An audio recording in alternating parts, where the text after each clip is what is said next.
बिस्मिल्लाहिर्रहमानिर्रहीम। मैं हूं नदीम इकबाल गौरी। आप देख रहे हैं फेसबुक और यूट्यूब चैनल मित्रू न्यूज़।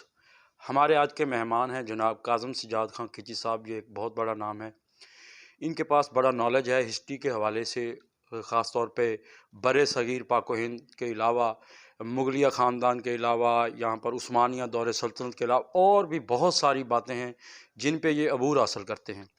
तो आज हम इनसे पहली मुलाकात हुई है, तो हम इनसे पूछते हैं बरे सग़ीर के हवाले से कि मुसलमानों को क्या चीज़ सामने नज़र आई कि उन्होंने बरे सग़ीर के अंदर अलहदा मुल्क बनाया। बिस्मिल्लाहिर्रहमानिर्रहीम। असल में बरे सग़ीर में मुसलमान, आप अगर हिस्ट्री का मुताला करें तो आप ये देखेंगे कि शुरू से हुक्मरान रहे हैं, चाहे मुग़ल हों और दूसरे अक़वाम से ताल्लुक़ रखने वाले मुसलमान थे। तो जब अंग्रेज़ों से वो आज़ादी हासिल कर रहे थे तो उन्हें ये खौफ लाग था कि अगर हम एक इकट्ठी रियासत में रहते हैं तो और जमहूरी निज़ाम होता है तो उसमें हिंदुओं के हमें ज़ेर असर रहना होगा। इसमें तो इस वजह से हमारे जो लिबरल या आज़ाद ख्याल हमारे जो लीडरान थे, कायद आज़म मोहम्मद अली जिन्ना, हज़रत इकबाल, इलामा इकबाल, उन्होंने ज़्यादा इसमें फुर्ती दिखाई और एक मुतालबा किया कि जिन सूबों में मुसलमान अक्सरियत में हैं वहाँ पे मुसलमानों को अख्तियार दिया जाए। मगर बदकिस्मती से उस दौरान फसादात हुए और हिजरत हुई और कई लोगों ने अपनी बुज़ुर्गों की कब्रों को छोड़ा, अपने जान माल की कुर्बानी दी, जो बहुत जुल्म है। तो असल मकसद था कि मुसलमानों के पास सियासी कुव्वत हो, क्योंकि और मुसलमान हिंदुओं के मोहताज ना हो। असल वजह ये थी। अच्छा, आप क्या समझते हैं पाकिस्तान का मर्ज़ वजूद में आना तो एक खुश आइन था बरे सग़ीर के लिए।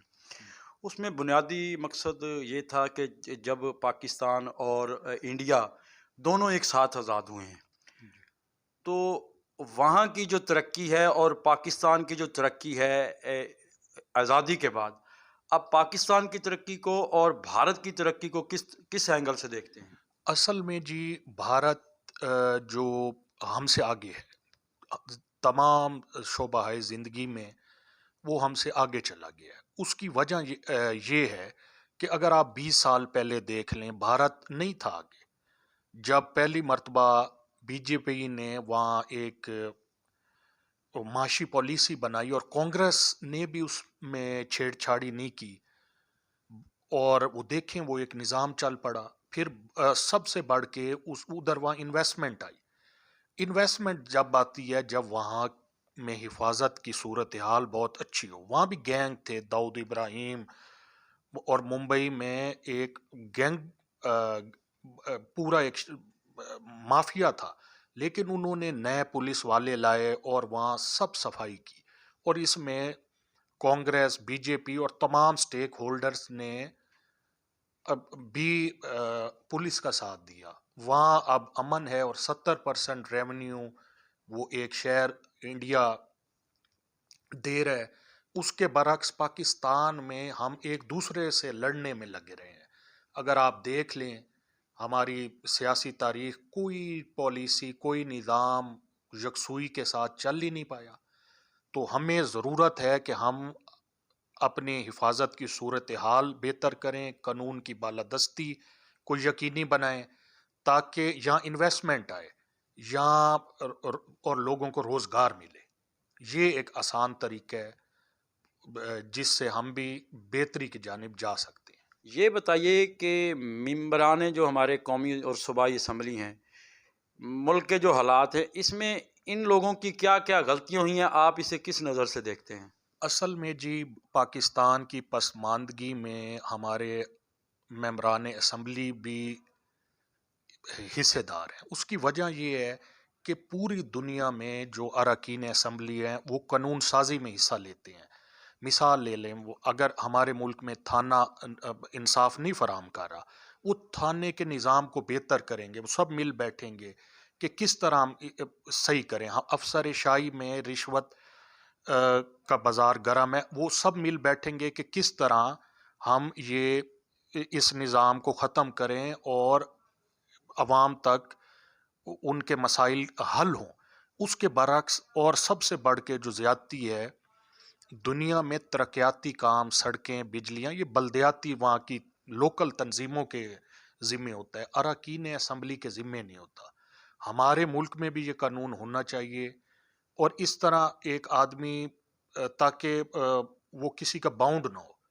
اور ایک بروکری، ہمارے اراکین اسمبلی بروکر کا کردار ادا نہ کریں کہ تھانے میں گئے، اسے چھڑوائے، وہاں اے سی کے پاس چلے گئے، ڈی سی کے پاس. وہ قانون سازی کریں. قانون سازی اگر ہم کریں گے تو مسائل حل ہوں گے، نہیں تو ایز اے بروکر ہم نسل در نسل غلام رہیں گے. اگر ہم عوام نے یا عام عوام نے اس میں تبدیلی لانی ہے اور اراکین اسمبلی سے مطالبہ کرنا ہے کہ آپ نے جس شعبے میں جو ہمارا ادارہ ناکام ہے، ایک ریاست میں اس میں بہت بڑی تبدیلی کی ضرورت ہے، اس میں اپنا کردار ادا کریں تاکہ ہمارے ملک میں ترقی ہو اور معاشرے کے جو غریب افراد ہیں ان کا بھی اس میں فلاح ہو، بہتری ہو. تو اراکین اسمبلی قانون سازی میں بڑھ چڑھ کر حصہ لیں، اور تمام وہ محکمہ جات جو ناقص کارکردگی دکھا رہے ہیں ان کی کارکردگی بہتر بنانے میں اپنا کردار ادا کریں. بہت اچھا جواب دیا ہے. ان کا کہنا یہ ہے کہ آپ اراکین اسمبلی سے اس بات کا مطالبہ نہ کریں کہ ہمیں نالیاں بنوا دیں، ہمیں سولنگ بنوا دیں. آپ قانون سازی کا مطالبہ کریں جو آپ کے بچوں کے مستقبل کے لیے بہت ہی مفید ہے. اس سے یہ ہوگا کہ جن اداروں میں بگاڑ ہے، جب قانون سازی ہوگی تو وہ بگاڑ ختم ہوگا، اس سے معاشرہ آگے بڑھے گا، ملک ترقی کرے گا. بہت شکریہ. یہ تھے کاظم سجاد کھچی صاحب جو اپنے خیالات کا اظہار کر رہے تھے. آئندہ بھی ہم ان سے آئے بگائے ملاقات میں مختلف امور پر تبادلہ خیال کرتے رہیں گے. اس حوالے سے آئندہ ہم ایک وی-لاگ پروگرام شروع کرنے والے ہیں جس سے مختلف موضوع، خاص طور پہ ہسٹری پہ ہم باتیں کیا کریں گے. بہت شکریہ جی.